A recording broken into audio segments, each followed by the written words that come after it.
Welcome back to episode 3 of the Second Chance Queen podcast. I'm your host, Christiana Marjanovic, and today we are going to have a super exciting guest that I cannot wait to see.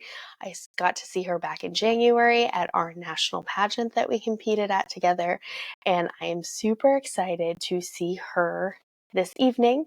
Her name is Mrs. Tanya Holloway. Please join me in welcoming Tanya Holloway, a proud veteran wife, mother, and social and environmental justice advocate. Tanya was crowned Miss Plus America Elite in 2021, secured the first runner-up position in the Miss Division of Miss Plus World in 2022, and has held multiple pageant titles, including Mrs. Alabama USA Earth 2022 and Mrs. Florida USA Earth 2023, where she placed in the top 10, and most recently, Mrs. Florida United States 2024. Beyond her impressive pageant career, Tanya is the driving force behind the Humankind Project, an initiative dedicated to fostering kindness towards ourselves, understanding one another, and nurturing our planet.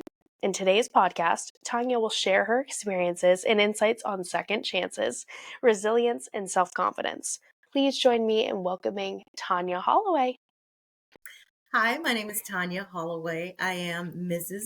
Florida United States 2024, and I am competing for the title of Mrs. United States in October in Memphis, Tennessee.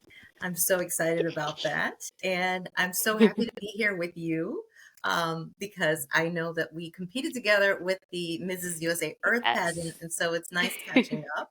But for those who don't know me, I am a mom of 4 in my blended family. I have a fur baby who you might have just heard bark. I hope not. Also have, a wonderful husband who is also a veteran and very supportive of me and my efforts. So I'm just very happy to be here and happy to get started on our conversation. I'm super excited to have you. Isn't it the best having a supportive husband? We have to give the husbands a shout out. Pageant husbands are like amazing. Yes, I agree. I mean, I don't think, especially as a Mrs. competing, if your husband's not supportive, I think it's just going to be so, first of all, it would be kind of sad. And second of all, it's needed. You need that support. Great. That's marriage is teamwork. So of course, they're whether they want to 100%. or not, they're going to probably end up being supportive. It made me so happy to see all of the husbands that were at our pageant because we competed in the first and only Mrs. Only Division pageant, which was super exciting, and it was catered towards Mrs. And seeing all of the couples was really cool. Sometimes you don't see that at pageants, so I feel like that was really special. It was, and it's one of the things that made pageant week fun because I had him with me, and he was able to not only just come and watch the pageant, but he was also able to take part in some of the activities that we had going on. So yeah, it was really fun. So I'm forever grateful that he is my number one fan. Oh, that's awesome. I have mine that's a number one fan too, and I wouldn't trade it for the world. So Right. Well, speaking of our number one fans, I would love to hear of your second chance story. So obviously I've been super open about mine and overcoming domestic abuse and that whole situation. So having a supportive husband obviously is a huge thing to me. I want to know a little bit about your second chance. What is your second chance story? The second chance that stands out the most is my second chance at love. My husband and I were both married before. This is my second marriage. And, it's finding love after a devastating divorce. When my first marriage ended, I was heartbroken. I was skeptical, am I going to find love again? I'm a romantic, so I was not going to give up on finding love, but I didn't know if it would happen because I had a lot of people say like, are you sure you want to go through that again? I'm like, what am I going to do? Be single for the rest of my life? I just, for me, I've always, even as a little kid, I always was like, when I grow up, I'm going to be married. Like I always wanted a family, and that did not mean being a single mom. I was a single mom at one point. That's not fun. 0 stars, do not recommend. Nope, same. sometimes if it, it is what it is. But yeah, I prefer to be married because I just love the partnership of marriage. Um, but yeah, it was not a good first marriage for me, unfortunately.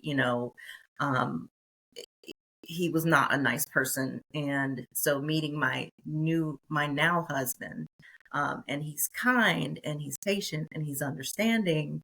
It's so refreshing in contrast to the emotional and physical pain that I was used to with my first husband. So that's my second chance. We have very similar second chances, I feel like. Yeah. My first and my second husband, I'll be honest, I'm on my third. Third time's a charm for me. Third one sticks. But I can definitely relate to finding love in that second chance at, love. And I feel like some of us are just born lovers. We want to love somebody, we want to be loved. But a lot of people don't talk about what it's like being in a healthy relationship after being in such a negative one. Is there anything specific that you'd say stands out to you the most as far as, you had this terrible experience, now you're in this whole new world, shock for you? What was the biggest, Good. like, oh my gosh, this is different? Yeah. So, one of the things I will say about that is I don't think people talk enough about the normal struggles that healthy couples go through.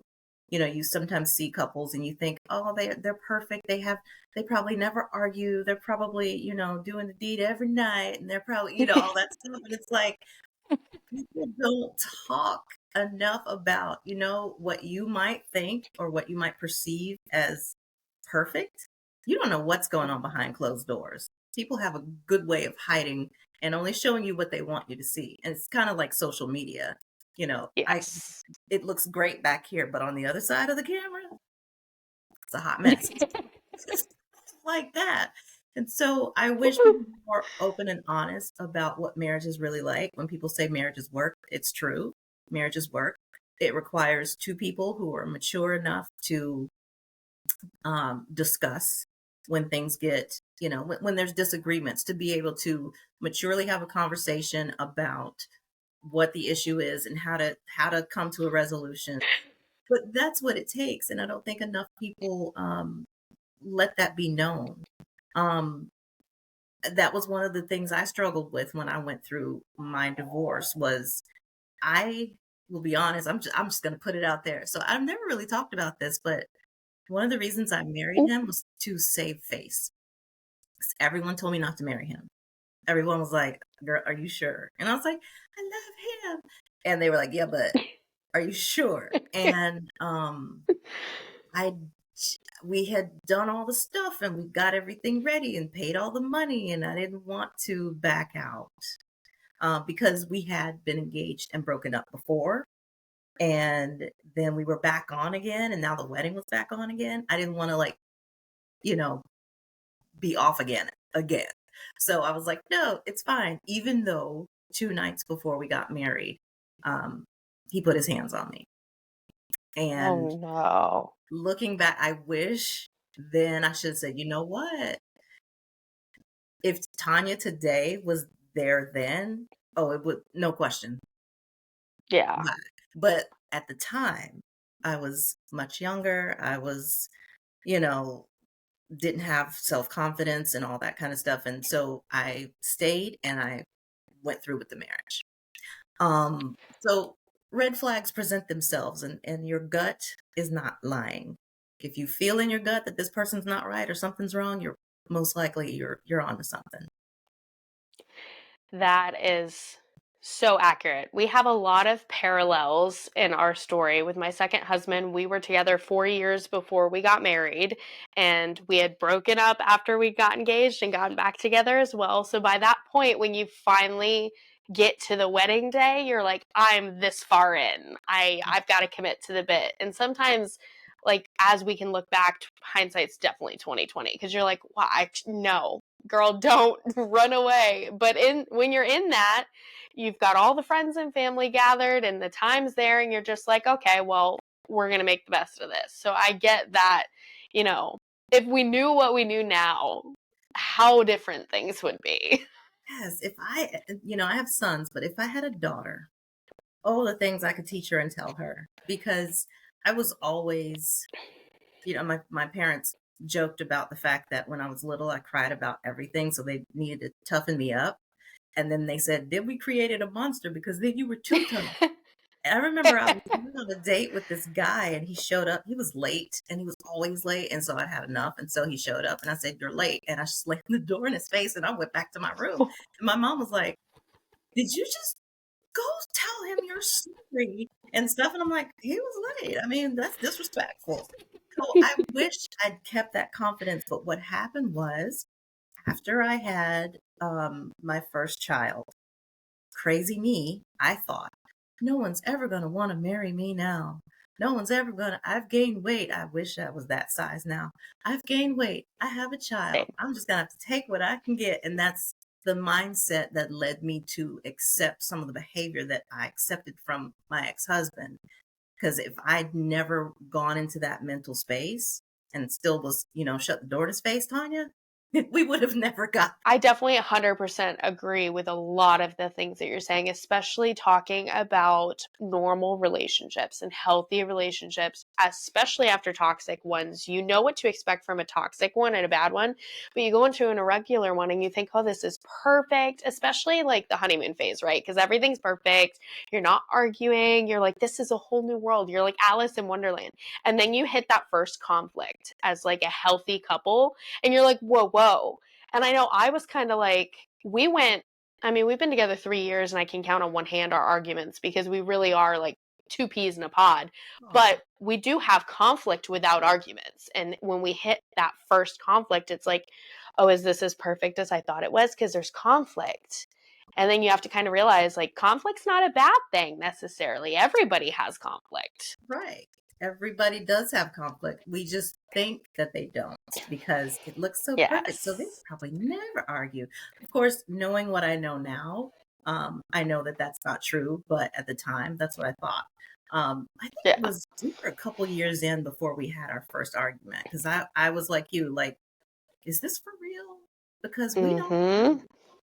I love a good debate. Like I am a debate. I love a healthy not disagreement, so to speak, but I love to talk to someone who has an opposing view.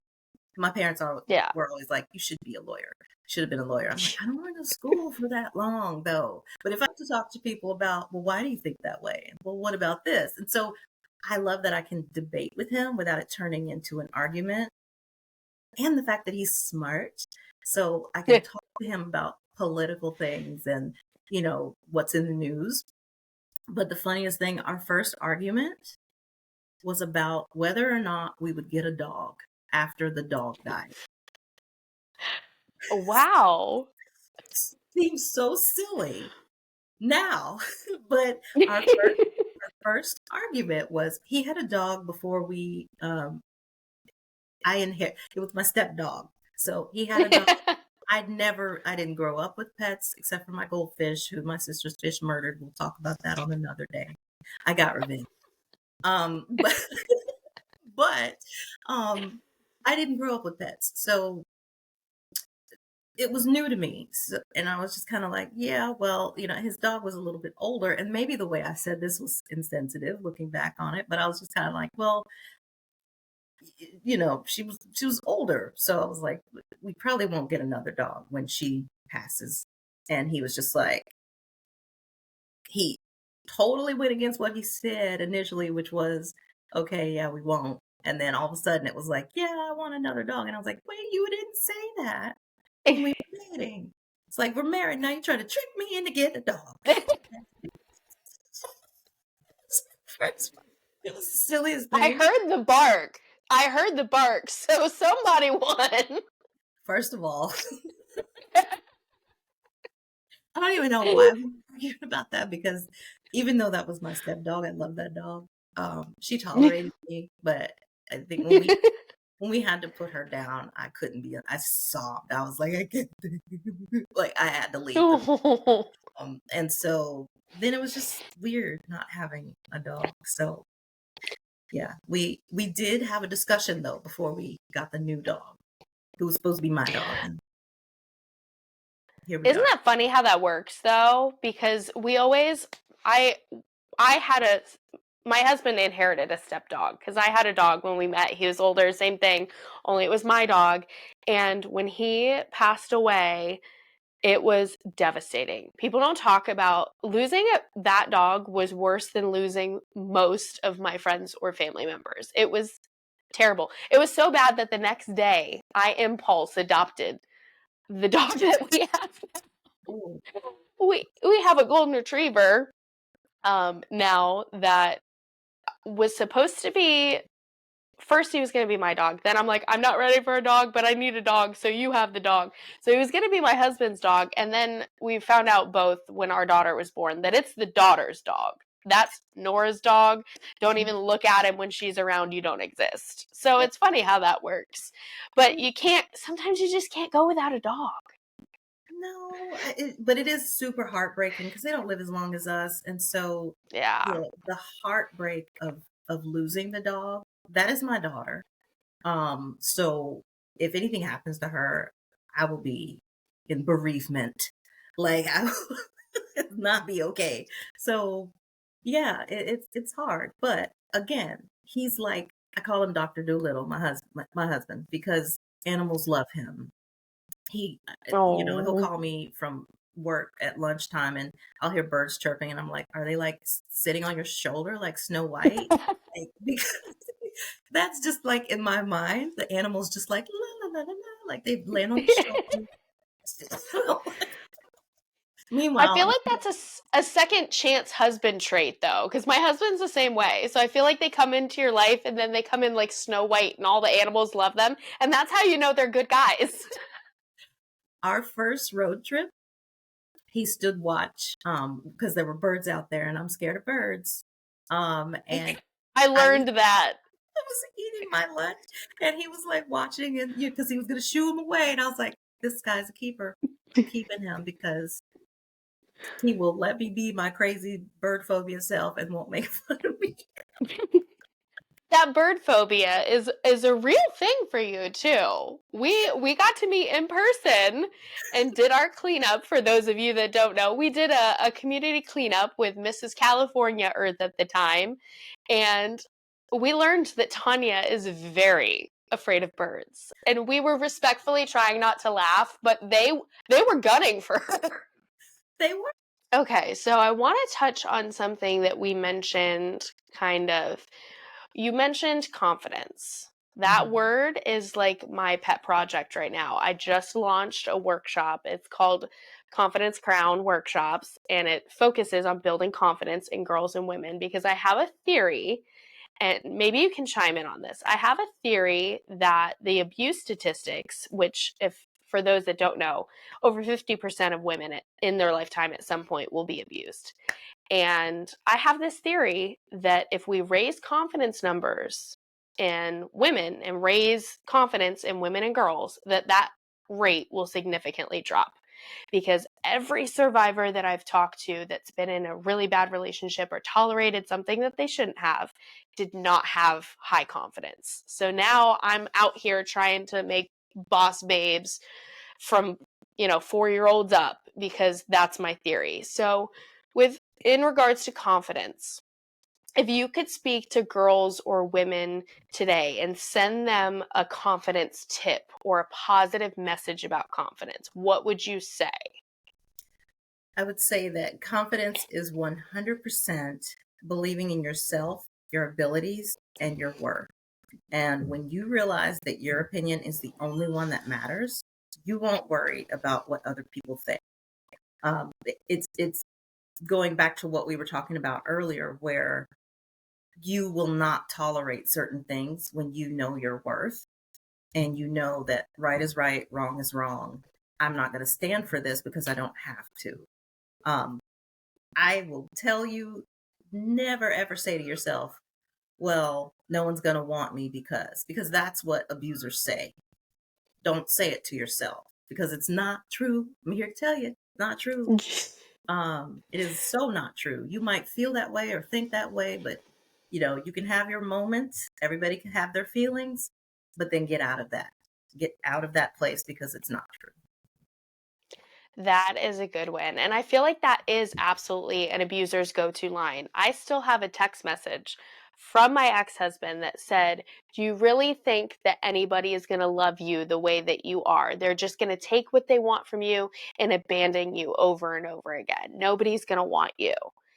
I feel like that's their line. That's how they get you. And you think, okay, nobody's going to want me. Nobody's going to want my kids. Nobody's going to want, the baggage that I am now because of this situation. I used to always say, I'm broken. I'm broken. And my husband would say, you're not broken. You've got little bruises, and bruises heal. And then you're going to be just like new, even better. So Yeah, I feel like that is a very common thing with abusers. They want you to feel like you're stuck. they do. They want you to feel like they're the only one that can fill the void, that whatever that void is, whether it's not wanting to be alone or not wanting to raise a child on your own, or whatever the case may be. They find those insecurities and they exploit them and make you think, even if you don't say it back, it if they say it enough, it gets into your head and you start thinking, maybe no one will want me, maybe no one will da da da da da. It's not true. Don't let them do that to you. I agree 100%. And for confidence, I feel like everybody has one thing that they're kind of, weary of, we're maybe not so confident about. I know for me, it's been my weight since I've had kids. I was a very skinny little girl in high school. I was tiny, I was a dancer. And then as I've had kids, the scale just gets a little bit higher. And I've struggled a lot with that, especially going into the pageantry world, because I grew up watching, Miss USA and all of these thin women. As a plus size woman now, and I'm sure you can relate to this too, we are curvy queens. How do you feel about being in this industry that is, we're kind of pushing the envelope a little bit? I'd say we're breaking ground there and pushing for inclusivity, and I think that's amazing. So, do you have any tips for girls or women that are curvier like us that may think that they can't do something because they're curvy? What would you say to that? Well, a little bit about my pageant journey and where I'm at now with that. So I started out, I did not do pageants when I was younger, and I've never been skinny. I've always been thick and fabulous. So even when I was, smaller, I think in high school I was maybe around a size 8, 8, 10. And then as puberty hit and I started filling out even more, maybe like, 14-ish. So it was never small. But I was very athletic and involved in like dance and color guard and that kind of stuff. But as you have children and your hormones do what they do to your body after having children, it is hard to maintain a fabulous physique, especially if you also have life stuff going on. You also have, parenthood, maybe single parenthood. So that was my story. I could not get into pageants. When I was able to do pageantry, I was already married. So it had to be a Mrs. thing. I felt safer doing Mrs. pageantry because I thought they'll understand. I'm curvy, but I've had children. I'm not a spring. Well, I'm a spring chicken, but I'm not 20. you know, I'm 46. Like I am not young. So I, to me, I thought that would alleviate some of the misconceptions about body image and pageantry. Unfortunately, I found that not to be the case. I did compete in my first pageant. It was Miss Plus America. And I did that because I felt safe in a plus pageant. So I was like, everyone is plus size. So I don't have to worry about, oh, she's this, she's that. There's still bias there. There are people who would be like, she's not plus size. I'm like, girl, what are you not looking at the same? Because yes, I am. But then there's also the other side of it. Well, if you can't compete in a plus size pageant because you're too small, so to speak, without getting some kind of backlash. But then if you go to a straight size pageant, now you're too large. So really what I would like to see is the pageant world being more inclusive of all body types. And there are Yes. women competing that are all body types. Unfortunately, the big pageants, Miss Universe, Miss USA, Miss America, even, I'm not seeing diverse body types crowned. I'm seeing them No. compete, as in, we'll take your money, but I'm not seeing crowns on heads of women who look like me. And until that happens, well, I don't want to say I'm going to keep competing because I think this is my last year, but not because of that, just because it's time. But I will say, I want girls to keep competing. Keep competing. Don't let them keep that stereotypes. If they don't see you, they can't crown you. You just have to keep showing up. I relate, and I was so proud to see how well you did at Mrs. USA Earth. You were top Oh, 10. thank And you. so that was amazing seeing Curvier Body top 10. I was hoping that you would wind up in the top 5 with a crown Listen, on your head. so was So I was hoping I was going to be up there too. We were going to represent, but that didn't pan out. yes. But I agree that I think all systems need to be more inclusive. And I think we're definitely working in the right direction. But it is very discouraging when you fall in the gray area like you and I do. You know, I'm a size 14, 16. I'm the mid size, not really plus size, not really, but in the pageant world, I'm definitely plus size. All in that like gray, awkward area. And then it's hard finding a place that you really belong. And I think it's great that we have plus size pageantry, but at the same thing, you experienced that there was still a discord there. There was still, um, There's still that a bias. disconnect. Let's say, like, and plus pageants are there, and I'm glad that they're there because obviously, as being Miss Plus America 2021, that was my first pageant, and that I will always be grateful for that opportunity. But I wanted to compete in a non-niche pageant. I didn't want to be Miss Plus Yes. anything, Miss Black anything, Miss whatever. I wanted to just be Miss or Mrs. whatever. Like Mrs. America, Mrs. USA, Mrs. whatever, but you have to find the right system that is going to truly embrace diversity. I think I've found that in the system that I'm competing in now, and we'll see.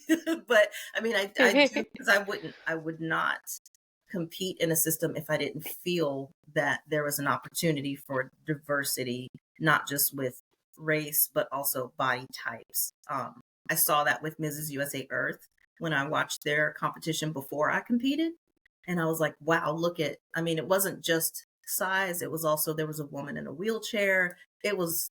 I was like, this is it. This is where I'm going. So I just want to see more of that, but more crowns for deserving women. Because if, Yes. if the only reason you don't crown me is because I'm not a size 6 or 4, then that's your loss, unfortunately, because I have a lot to offer as a title holder. I'd be a great representative. And if you're looking at my size as a reason not to crown me, then that's unfortunate. And that's on you and my dogs. I I relate 100%. That is why I also chose the system that I'm in with International Ms. It's, obviously different from your system, but the same thing. I watched the type of title holders that they had. I'm going to be interviewing, I think next week, Whitley, who was at our pageant volunteering. She was backstage and she was fantastic. And when I watched International Ms., she was an outgoing queen. Um, and I saw her and I went, oh my gosh, she's tattooed like I am and she's not covering them. She's got a beautiful body. And I thought, like, okay, they crowned her, so I've got a shot. And I think we need to definitely see more pageants that are willing to do that, that are willing to put crowns on the heads of women that are beautiful, that are at different stages in life. If you're going to break the age barrier, the way some of the organizations have moved to, they've now said you can compete if you're married, you can compete at any age. Why can't we break that barrier if you can compete if you're curvy? because expecting a 70-year-old woman to compete that is a size 0, it's just not exactly fair. I think we need to, we're headed in the right direction, but I would love to see, just like you said, more diversity and inclusive sizing and putting the crowns on the heads of those women, because we want to move away from the shallow house society, I think. I think it's time. Yeah, it's way, way overdue. And Yes. the jury's still out on like the Miss USA organization as an example, raising the age Mm-hmm. limit and that kind of thing. When they crown a woman who's married over a certain age, then I'll be convinced that that was a genuine push for inclusion, and not Yes. we'll take your money, but you're not going to win. Yeah, I just, publicity I ploy. hope, yeah, I hope that that's not what the case is. But unfortunately, until I see it, I won't know that that's genuine.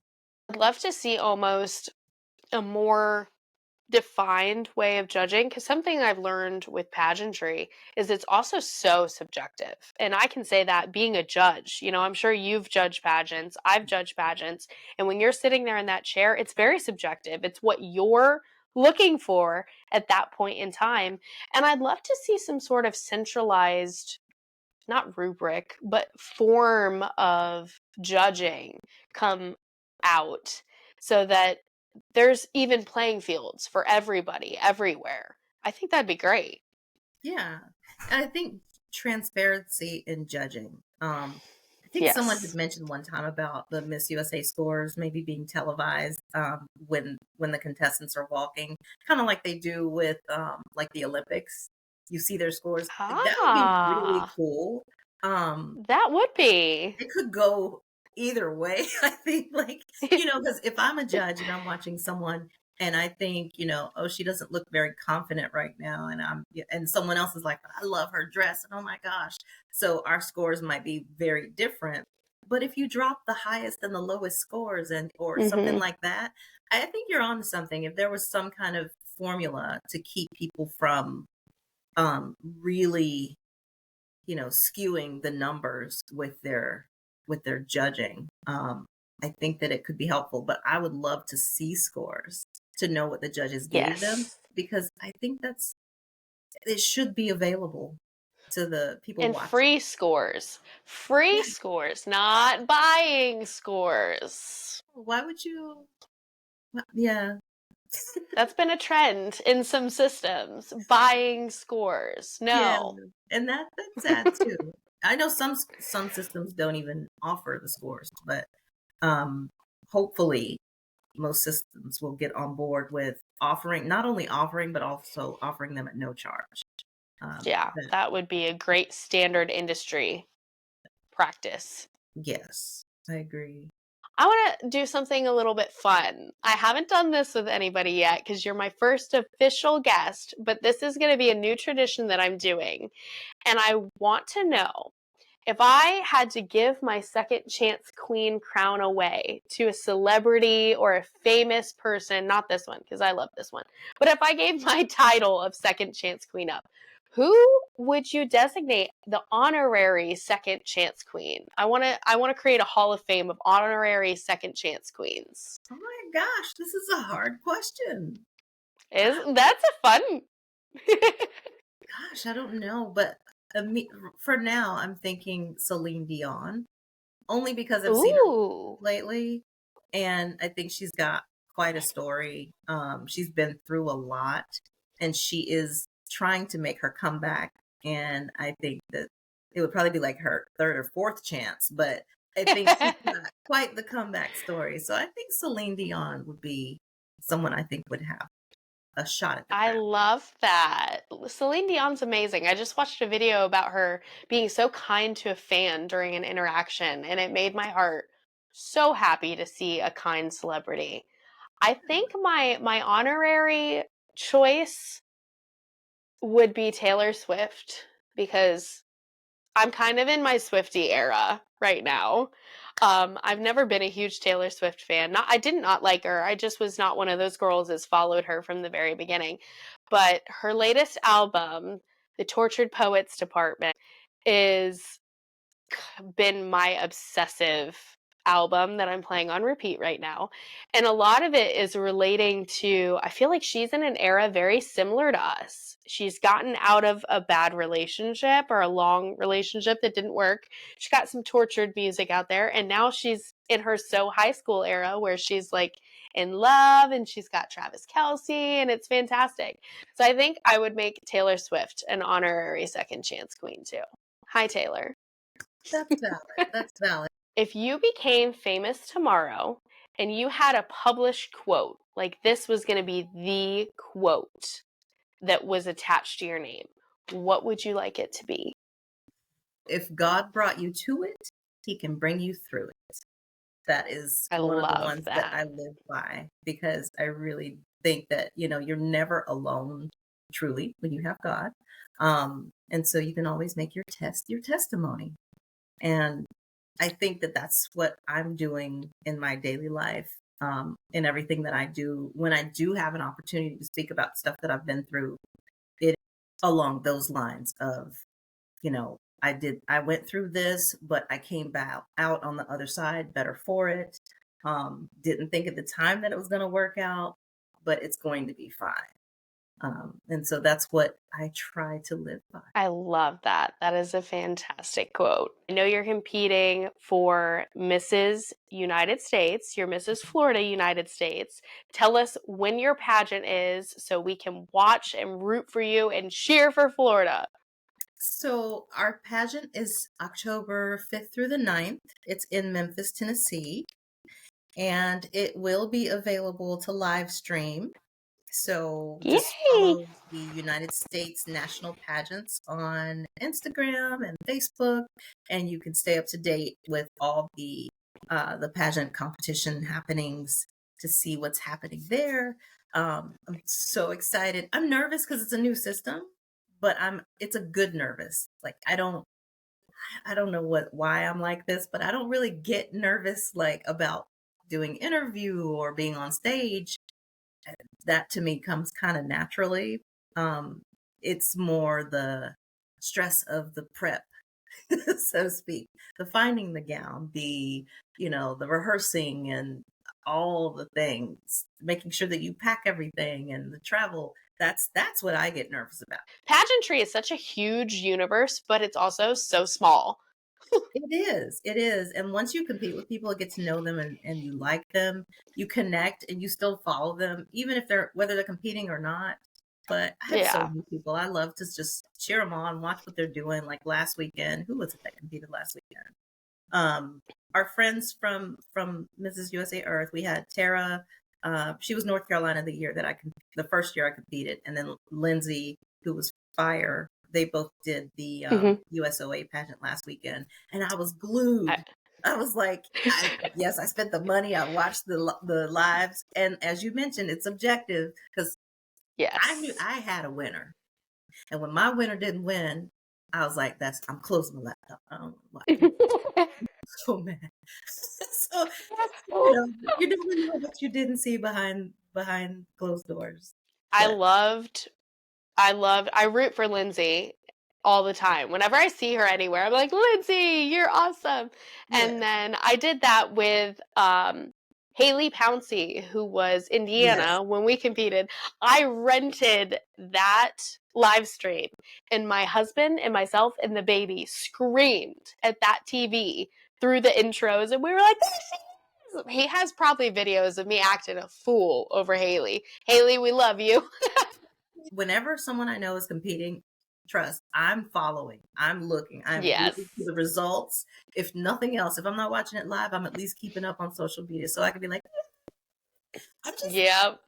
everybody's cheerleader. If you're a nice person and you're a good human, I'm going to cheer for you.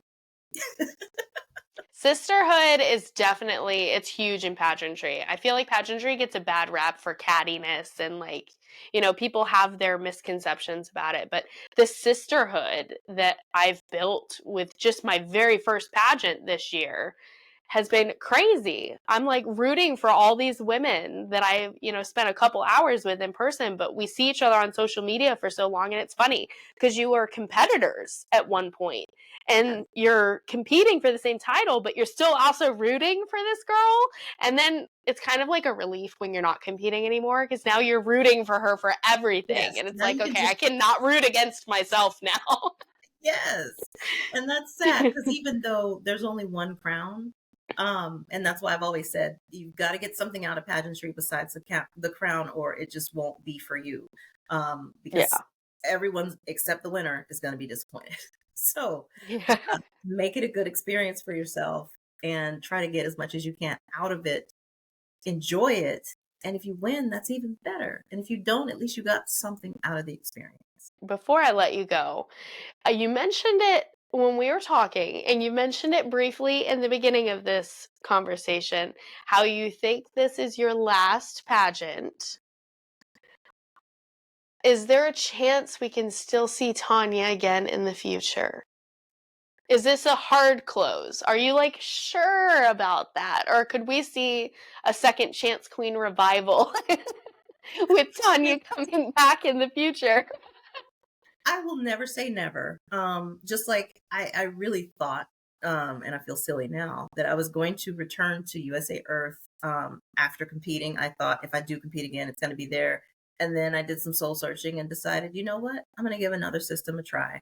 Um, so I'll never say never, but I have things that I'm looking forward to. You know, we have our third grandchild that's turning 1 in September. We have, Oh, you know, my youngest son is 18. He just graduated from high school. You know, my dad passed away earlier this year, and my mom is now a widow, and so it's just family stuff is really what I'll be spending more time on going forward. Being a title holder it's a job, you know, one it that I is. love.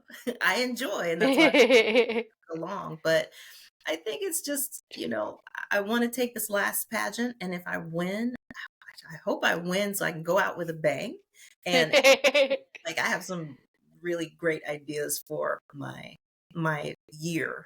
Whether I win or not, I'm doing stuff for the next year under either this title or Mrs. United States. And then after that, I will most likely be done. But the door's got this much of a crack in it. Because I feel like going out as a national title holder makes it a little bit easier, definitely. Yes, puts But a nice little period on the end of the sentence. You know, yeah, like I did this and it was great and it was beautiful and I'm done now. Like I feel like that's what I've been kind of waiting on. Like I want to get to a certain level or do something and then I can be satisfied and be done. I'll be rooting for you. I've got my fingers crossed. I'll be rooting for you. I'll be cheering at the screens for you. Thank you. And I'll be doing the same. I relate. I told my husband, I said, International Ms. is my system. I'm going to walk away with a crown. I don't know if it'll be this year. I don't know if it'll be next year. If it takes 5 years, I'm sorry, darling, but this is the system that I just resonate so much on a personal level. It's all about empowering women, and that's what I'm out here doing all the time. So I'm like, this is the one for me. So hopefully both of us can secure those crowns this fall, and then we can reign, and then we can, put the feather in our caps and say, And okay, move it's time on to focus on something else. to Yeah. other initiatives. I will always be doing something. I will always Yeah. be active in my community and advocating for those who don't have a, an, a platform, so to speak, to amplify their message. Whether I have a crown as my platform or whether it's another organization or my own organization, I'm going to always be working towards that. So we'll see. We'll just see what happens. I relate, but I will definitely be rooting for you, and so will all of our listeners. Make sure you go and follow Tanya. Thank you, everybody, for listening to myself and Tanya chat this evening. And make sure you follow her on socials to keep up with Mrs. Florida United States 2024, Tanya Holloway.